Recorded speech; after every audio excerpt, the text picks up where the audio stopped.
नमस्कार दोस्तों, लोकतांत्रिक आवाज में आपका स्वागत है। मैं रजनीश सिंह तोमर, राष्ट्रीय संयोजक, लोकतांत्रिक आवाज में भारत की जनता को हार्दिक नमन करता हूं।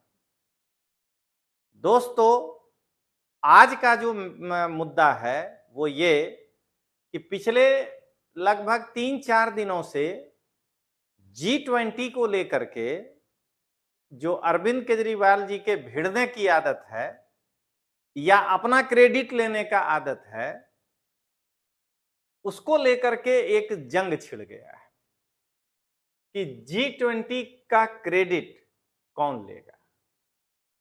इसी लिखे हैं G20 क्रेडिट वार, बीजेपी या आप, किसका है दावा मजबूत।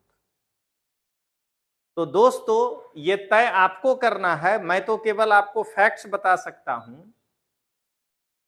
सबसे पहले एक भावनात्मक फैक्ट्स जान लीजिए। सबसे पहले कि इनका रोज का रोना है, निरूपा राय जैसा ये रोते हैं रोज, जैसे सिनेमा में वो माता जी रोती थी। इनका रोज का रोना है कि केंद्र की सरकार हमको काम नहीं करने देती है। तब फिर ये केंद्र की सरकार आपको G20 कैसे करने दिया? क्या आपका फाइल का अड़ंगा नहीं लगाया?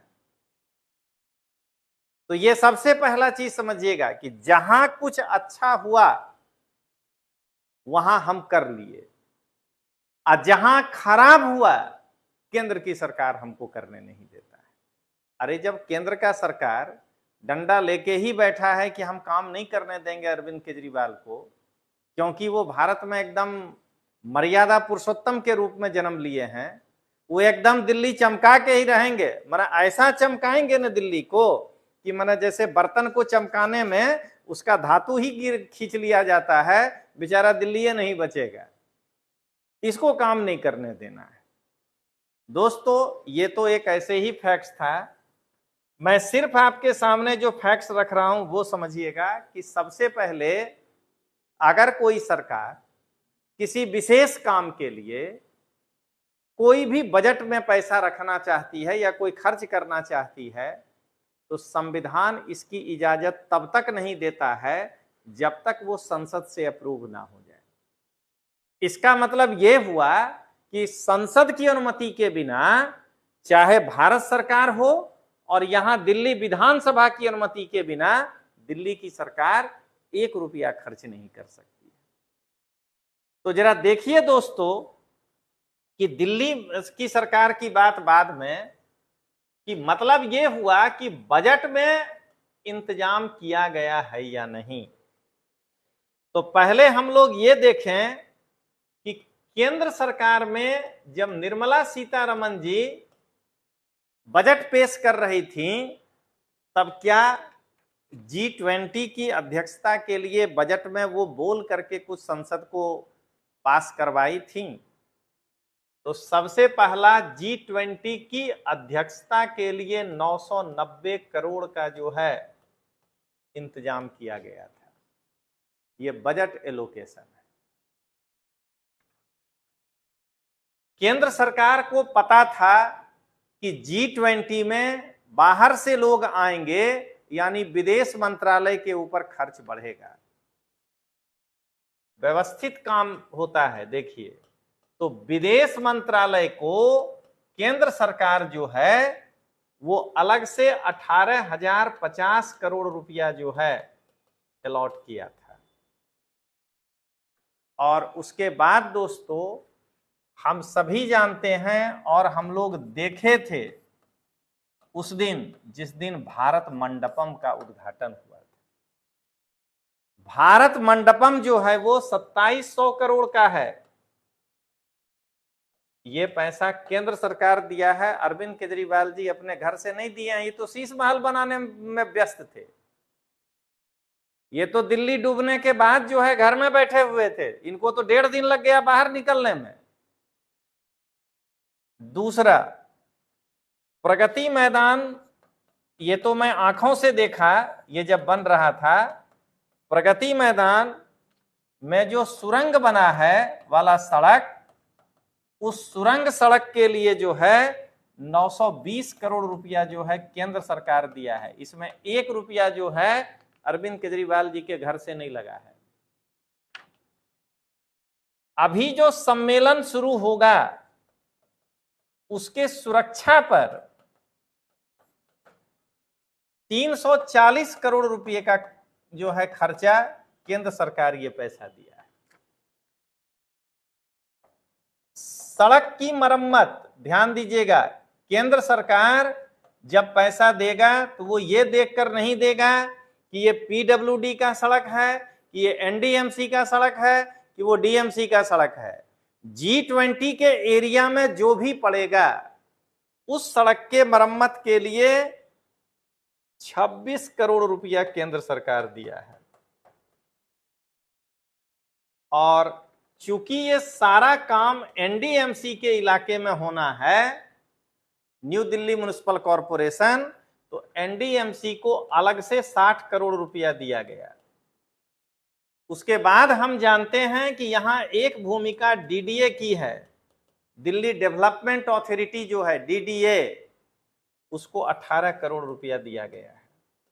तो अगर हम देखें तो केंद्र सरकार G20 के लिए 900 और 18,000 को जोड़ दें, जरा गिन के देखिए कितना होता है, 50, फिर आएगा 0, 9 8 17 और 9 1 10, 18,000 जो है, 18,000 में 900 जुड़ेगा तो कहां चला गया, 27,000 के आसपास जो है खाली केंद्र सरकार यहां पर दिया है। अगर आप 18,050 में 990 जोड़ देते हैं तो 9 5 14 4 बाकी 1, 9 1 10 के 0 बाकी 1, 8 19 1040 करोड़ रुपया तो खाली जो है केंद्र सरकार इस दो काम के लिए दिया। 2700 करोड़ भारत मंडपम के लिए दिया गया है, 21,740 करोड़। फिर 920, यहां अगर 920 लिखा जाए तो 60, 7 6 13, 1 1 2, 22,000 जो है सरकार दिया है इसके लिए। उसके बाद 300 और ये सब गिनिए तो लगभग 25,000 करोड़ रुपया खाली केंद्र सरकार दिल्ली में G20 की अध्यक्षता के लिए दिया है। अब आइए देखें हम लोग दिल्ली सरकार ने G20 में क्या क्या किया है। ये दिल्ली के जनता को समझना है कि कितनी बड़ी चालबाजी के साथ सौरभ भारद्वाज बैठ करके वो पार्क में और अपना गोदी मीडिया वाला को बुला करके, यूट्यूबर को, और उसको अपना जो है बाइट पर बाइट दिए जा रहा है। देखिए, अगर दिल्ली सरकार के पास खर्च करने का पैसा था तो मनीष सिसोदिया ने जिस समय वो जेल के बाहर हुआ करते थे 5 फरवरी 2023 को 927 करोड़ का ग्रांट क्यों मांगा? ये सबसे पहला चीज है, इतना का ग्रांट क्यों मांगा? और जब नहीं मिला, ये लोग यही सोच रहे थे कि ग्रांट भी केंद्र से ले लेंगे और लोगों को, जनता बेचारा को क्या पता दिखाएंगे, देखो ये हम खर्चा किए। सरकार बोला कि 25,000 करोड़ खर्चा कर लेंगे, लेकिन तुम्हारे जैसे भ्रष्टाचारियों को 1 रुपया नहीं देंगे। तुम्हारा क्या भरोसा, तुम शराब तक में घोटाला कर दिए हो, इसमें 900 करोड़ तुमको दे दें, पता चला कि तुम छत्तीसगढ़ में ही पैसा से चुनाव लड़ लोगे और दिल्ली को कुछ करोगे नहीं। तो जब इनको नहीं दिया ग्रांट तो इनकी पीडब्ल्यूडी खाली 45 करोड़ रुपया खर्च कर पाई है, रोड बनाने में नहीं, बगल में गमला रखने में। और नगर निगम को ये लोग मात्र 7 करोड़ रुपया दिए हैं, यही है इनका खर्चा। 52 करोड़ में 25,000 करोड़ वाला आदमी के साथ जो है ये बात कर रहे हैं कि हम दोनों बराबर हैं। मतलब सोचिएगा कि ये बना कैसा बात हो रहा है, जरा सोच के देखिएगा। और लास्ट में दोस्तों मैं बताता हूं पीडब्ल्यूडी के पास दिल्ली में खाली 1400 किलोमीटर का रोड है। सुनिएगा, 1400 किलोमीटर का रोड ही मेंटेन करना है अरविंद केजरीवाल को। और ये गुजरात छत्तीसगढ़ में जाकर के बात कर रहे हैं या मध्य प्रदेश में कि हम जो है रोड मेंटेन कर लेंगे। अरे 1400 किलोमीटर का रोड तुम मेंटेन नहीं कर पाते हो और तुम लाख किलोमीटर का रोड मेंटेन कर लोगे? सुनिएगा, 1400 किलोमीटर का रोड जो है इनसे मेंटेन नहीं होता है। ये पहले ये बताएं कि 26 फ्लाईओवर जो ये बजट में एलोकेट किए थे, अंडरपास, पुल, इसमें से कितना बन गया? अगर सौरभ भारद्वाज में दम है तो आकर के बोले, क्योंकि बजट फरवरी में पेश किए हैं आप, मार्च, अप्रैल, मई, जून, जुलाई, अगस्त पार हो गया। 6 महीने में अगर 12-13 फ्लाईओवर बना लिए हैं तो हम मान लेंगे कि अगला 6 महीने में आप बना दिए होंगे। आपने कहा था 3 डबल डेकर फ्लाईओवर बनेगा, क्या एक अभी तक बना? तो इसका आके जवाब दीजिए। मुझे नहीं मालूम है, हो सकता है बन गया हो, लेकिन आपके जैसा आदमी जो एगो गमला रखने फोटो खिंचाने पहुंच जाते हैं, वो 13-13 फ्लाईओवर के बन जाता और केजरीवाल वहां पहुंचता नहीं। जरा आप ये बताइए, आपने अपने बजट में कहा था 3 विश्व स्तरीय आईएसबीटी बनाएंगे G20 को ध्यान में रख के। क्या को आईएसबीटी विश्व स्तरीय बना पाए हैं, ये जवाब दीजिए। आपने कहा था 1600 जीरो एमिशन बस खरीदेंगे, क्या को खरीदे हैं, जरा ये बता दीजिए। आपने कहा था यमुना को फिर इस बजट में कहा था कि साफ कर देंगे। यमुना माता आप ही साफ करने आ गई थी और आप कहे थे कि 57 बस डिपो का विद्युतीकरण करेंगे। आप बताइए अभी तक में कितने बस का विद्युतीकरण हो चुका है? दोस्तों, इसी कारण से लोकतांत्रिक आवाज की हमने स्थापना किया है।